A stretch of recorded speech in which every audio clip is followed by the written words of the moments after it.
जी, आदरणीय श्री शर्मा जी, उपस्थित मेरे सम्माननीय साथियों,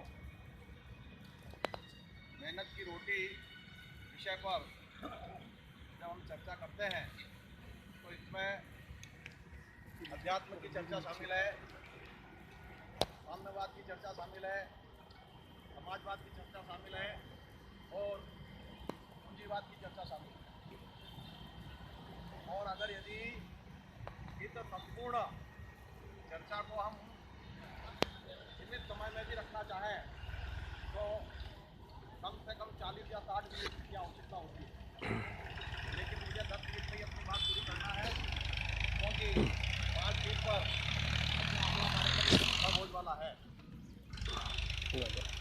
इस सृष्टि की जब भी रचना हुई या जब से सभ्यता का विकास हुआ तब से अर्थ केंद्रित नीति इस प्रकार की निर्धारित कर दी गई कि उसमें अनिवार्य रूप से कुछ लोग बिना मेहनत के रोटी पाते हैं और कुछ लोग हाड़ तोड़ मेहनत करने के बाद भी रोटी, कपड़ा, मकान, दवाई, शिक्षा जो बुनियादी आवश्यकताएं हैं उनको पूरी नहीं कर पाते। एक व्यक्ति अंबानी के यहाँ जन्म लेता है, उसको किसी मेहनत की आवश्यकता नहीं है, वो पैदा होते ही अरबों की संपत्ति का मालिक है। एक व्यक्ति राजाराम के यहाँ पैदा होता है, एक गनेड़ीवाल के यहाँ पैदा होता है, पैदा होते ही वो संपन्न हो जाता है और उसको बिना किसी मेहनत के अपने जीवन निर्वाह के सब साधन प्राप्त होना ही है। और एक व्यक्ति उस बिल मामा के यहाँ पैदा होता है जो कि खुले आसमान के नीचे अपना जीवन यापन करता है, अपनी मेहनत मजदूरी से अपना पेट पालन करता है। एक साधारण मजदूर के यहाँ, एक साधारण किसान के यहाँ, एक साधारण अकिंचन व्यक्ति के यहाँ वो पैदा होता है तो उसके पास में कोई साधन नहीं होते, मेहनत ही उसके सामने एकमात्र रास्ता बचता है। दो समान योग्यता के व्यक्ति हैं, उनमें से एक व्यक्ति को भारतीय प्रशासकीय सेवा में नौकरी मिल जाती है, एक व्यक्ति को लिपिक के रूप में नौकरी मिलती है और एक व्यक्ति को कहीं पर काम नहीं मिलता।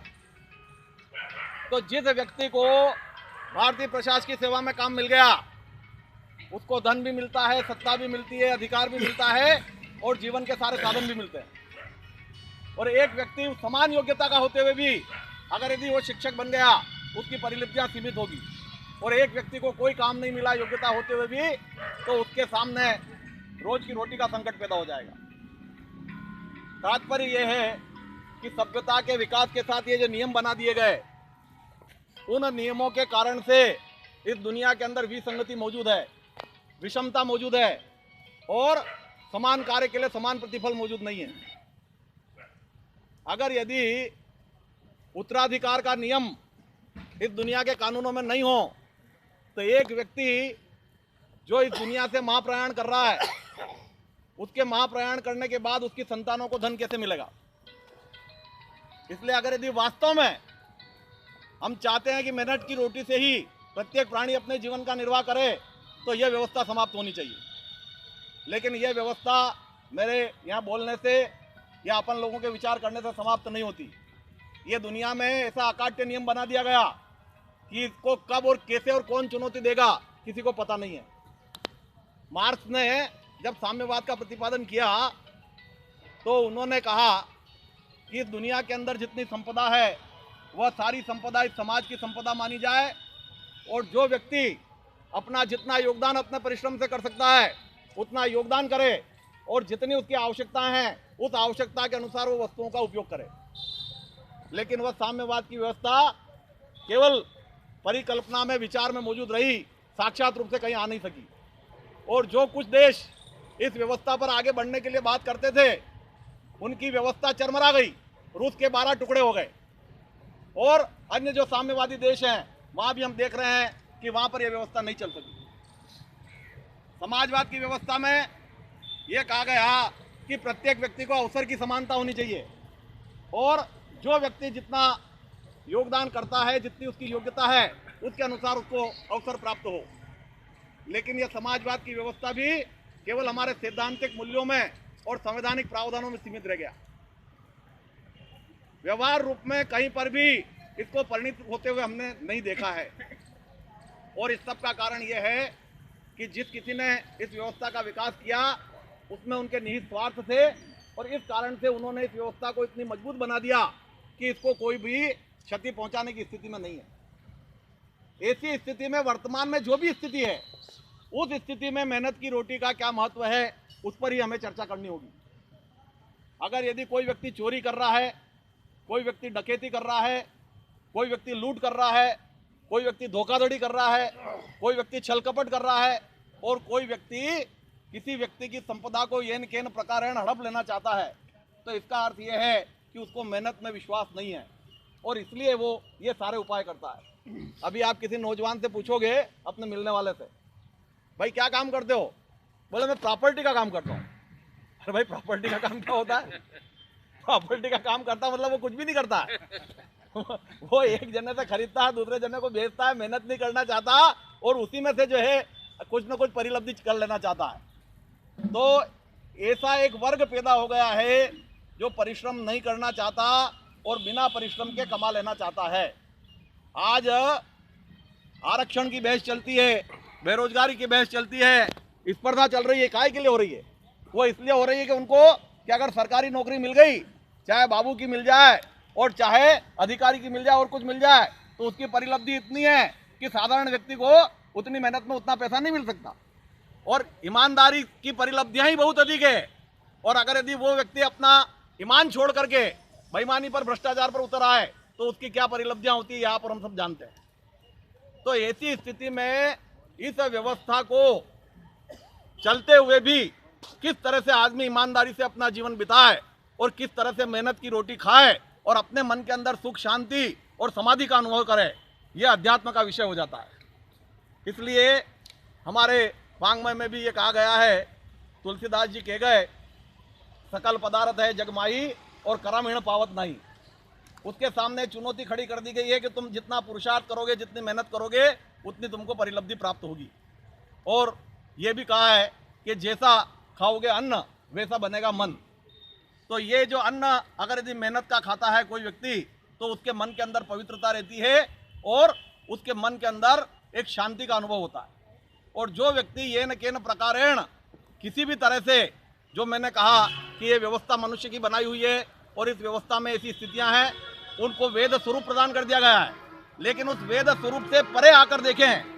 जैसे कोई चोरी करता है, लूट करता है, रिश्वत लेता है, भ्रष्टाचार करता है, तो वो सामाजिक रूप से मान्य नहीं है, वैधानिक रूप से मान्य नहीं है, लेकिन वह व्यक्ति मेहनत के बिना उसे मिल जाए इसके लिए प्रयास करता है। और सबसे बड़ी बात यह हो रही है, दुखद और विडंबनापूर्ण, कि व्यक्ति के व्यक्तित्व का मूल्यांकन इस बात से किया जा रहा है कि वह बिना मेहनत के कितना अर्जित करने की क्षमता रखता है। जो व्यक्ति कम से कम में ज़्यादा से ज़्यादा अर्जित करने की क्षमता रखता है, उस व्यक्ति को सबसे ज़्यादा योग्य और सबसे बड़ा आदमी समझा जाने लगा है। और यही कारण है कि जीवन का चाहे जो क्षेत्र हो, प्रत्येक क्षेत्र के अंदर केवल धन लिप्सा के अतिरिक्त कुछ दिखाई नहीं दे रहा है। और जो आध्यात्मिक मूल्य हैं, उनको केवल एक सैद्धांतिक चर्चा का विषय मान लिया गया है। बड़ी बड़ी सभाएं होती है, धर्म सभाएं होती है, उनमें जो लोग सम्मिलित होते हैं, उनको संत महात्मा यह बताते हैं कि यह धन जो है मनुष्य के दुखों का कारण है। और गुरु नानक देव का अभी प्रसंग हमारे पूर्व साथियों ने बताया। गुरु नानक देव ने तो ये कहा कि सुई की नोक में से खून का बाहर निकल जाना संभव है, लेकिन एक धनी व्यक्ति का स्वर्ग में जाना संभव नहीं है, क्योंकि जो धन है वो पाप की बुनियाद पर खड़ा हुआ। इसलिए प्रत्येक व्यक्ति को जो वर्तमान में मान्य सिद्धांत है, मान्य नियम है, मान्य परंपराएं हैं, मान्य गरिमा है, उनके अनुरूप भी मेहनत करके ही, अपना परिश्रम करके ही रोटी खानी चाहिए। और इस रूप में जैसा शर्मा जी ने बताया कि विनोबा भावे ने कहा उनकी प्रार्थना में, और गांधी जी ने इसको अपने विचार रूप में प्रकट किया कि जो व्यक्ति मेहनत की रोटी के बिना खाता है वह व्यक्ति चोरी का दोषी होता है। और मेहनत का जहाँ तक सवाल है, वह केवल अर्थ की दृष्टि से और मन की सुख शांति की दृष्टि से ही नहीं, बल्कि हमारे शरीर के स्वास्थ्य की दृष्टि से भी मेहनत बहुत अनिवार्य होती है। जो व्यक्ति कम से कम काम करता है या काम नहीं करता है, उसका शरीर स्वस्थ नहीं रह सकता। पाचन तंत्र तभी काम कर सकता है जबकि व्यक्ति परिश्रम करे, और व्यक्ति का परिश्रम करना इस बात पर निर्भर करता है कि उसकी भावनाएं कैसी है। जितनी बीमारियां इस दुनिया के अंदर फैल रही है, उन सारी बीमारियों के पीछे एकमात्र कारण शारीरिक श्रम के प्रति व्यक्ति की निष्ठा का अभाव और मेहनत से जी चुराना।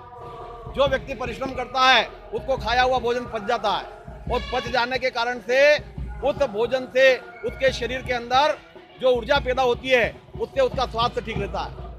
आज अगर यदि किसी भी बीमारी के बारे में आप उसके गहराई में जाएंगे तो ये पता लगेगा कि जो कुछ हम खा रहे हैं वो भोजन हमारे शरीर के अंदर पच नहीं रहा है और विजातीय पदार्थ के रूप में शरीर के अंदर जम रहा है, और शरीर के अंदर जो जमा हुआ पदार्थ ही हमको मोटा बनाता है और हमारे शरीर के अंदर विभिन्न प्रकार के रोग उत्पन्न करता है। केवल अगर यदि किसी को दुर्घटना में चोट आ गई है या किसी व्यक्ति को किसी जहरीले जीव जंतु ने काट लिया है, उसके कारण से शरीर में जो विसंगतियां पैदा हो रही है और समस्या पैदा हो रही है, उसको छोड़ करके बाकी सारे के सारे लोग केवल भोजन बिना मेहनत के खाने के कारण से होता है। इसलिए व्यक्ति की सुख की शांति के लिए, शरीर के स्वास्थ्य के लिए भी जरूरी है कि वो परिश्रम करे, मेहनत करे। अब जो व्यक्ति गंदगी फैलाता है उसको तो बड़ा आदमी समझ रहे हैं, और जो व्यक्ति सफाई करता है उसको छोटा समझ रहे हैं। विनोबा भावे ने कहा था कि सच्चा समाजवाद तब आ सकता है जबकि शारीरिक और मानसिक श्रम का मूल्यांकन बराबर होगा। अब शारीरिक और मानसिक श्रम का मूल्यांकन बराबर कैसे हो? अभी एक बार 2-3-4 साल पहले नरसिंहपुरा में जो मकान बनाने वाले श्रमिक हैं, उन्होंने एक मीटिंग करी, और मीटिंग करके ये तय किया कि अमुक प्रकार के सिलावटी काम के लिए 500 रुपये, अमुक प्रकार के सिलावटी काम के लिए 300 रुपये, अमुक प्रकार के सिलावटी काम के लिए 200 रुपये, और इससे कम कोई नहीं लेगा। जब ये निर्धारित हुआ तो कई लोगों को लगा कि इन लोगों का पारिश्रमिक कितना बढ़ रहा है, लेकिन उन्होंने कभी ये नहीं सोचा कि मेरी एक दिन की तनख्वाह कितनी है या मैं एक दिन के अंदर कितना कमा रहा हूँ। अभी जब इसी विषय पर पिछले सत्र में चर्चा हो रही थी तो हमारे एक साथी ने ये कहा था कि जिस व्यक्ति ने जीवन के अंदर बहुत मेहनत की है, तब कहीं जाकर के वो डॉक्टर बना है, तब जाकर के वो इंजीनियर बना है, और तब जाकर के वो वकील बना है, तो वो अपना पारिश्रमिक क्यों नहीं लेगा? मेरा निवेदन करना ये है कि कोई भी काम ऐसा नहीं है कि जो ये व्यक्ति समझ ले कि ये मेरा कार्य विशेष प्रकार का कार्य है और इसकी कीमत ज़्यादा होनी चाहिए। अगर यदि मुझे एक बटन भी लगवाना है या मेरा शर्ट यहाँ से फट गया उसको सिलवाना है या नया शर्ट सिलवाना है तो मुझे दर्जी के ही जाना पड़ेगा। अगर यदि मेरे जूते के अंदर अगर यदि कहीं पर कुछ गड़बड़ हो गई है उसको ठीक कराना है तो मुझे जूता ठीक करने वाले व्यक्ति के पास ही जाना पड़ेगा। जिस व्यक्ति का जो काम है वही वो व्यक्ति कर सकता है, दूसरा नहीं कर सकता।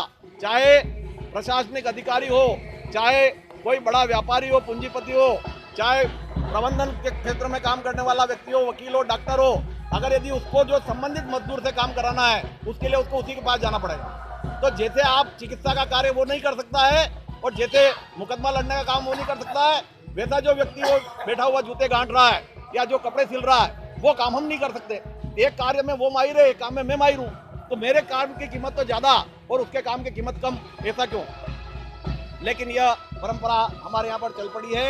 ऐसा सब होने के बावजूद भी एक सिद्धांत निश्चित है कि जो व्यक्ति परिश्रम करेगा और परिश्रम से जो अर्जित करेगा उससे जो उसको सुख शांति मिलती है वह सुख शांति किसी भी दूसरी स्थिति में प्राप्त नहीं हो सकती है। इसलिए मैं अपनी बात को निर्धारित समय में पूर्ण करने के लिए इसको सीमित करते हुए यही कहना चाहता हूँ कि प्रत्येक व्यक्ति जो अपने जीवन में उन्नति चाहता है और जो व्यक्ति अपने जीवन में सुख शांति और मानसिक तनाव से मुक्त होकर के अपना जीवन यापन करना चाहता है, वह हमेशा ये प्रयास करे कि मैं मेहनत के द्वारा कमाई हुई रोटी से ही अपना पेट भरूं, और जो व्यक्ति इस बात को स्वीकार कर लेगा और जो इसका अनुसरण करेगा उसके जीवन में निश्चित ही सुख शांति रहेगी। और समाज के अंदर जितने द्वंद्व है, जितने संघर्ष हैं, जितनी विषमताएं हैं, उस सब का समाधान भी यही है कि प्रत्येक व्यक्ति परिश्रम करे और परिश्रम के आधार पर अपना जीवन यापन करे।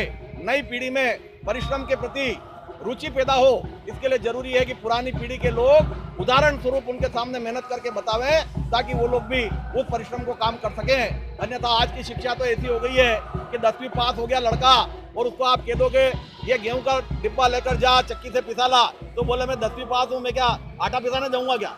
तो ये जो भावना मनुष्य के मन में आ गई है, ये भावना समाप्त होने के लिए श्रम के प्रति निष्ठा आवश्यक है। गांधी जी ने भी इसी पर जोर दिया है और मनुष्य के श्रेष्ठ आचरण के नियमों में नियम शामिल है कि प्रत्येक व्यक्ति श्रम के प्रति निष्ठावान हो। इसलिए मैं अपनी बात को यहीं पूर्ण करते हुए यही कहना चाहता हूं कि श्रम की निष्ठा का जो सिद्धांत है वह सार्वभौमिक है, सर्वकालिक है और सदैव ही उसका महत्व समान रूप से बना रहेगा। बहुत बहुत धन्यवाद। जय हिंद।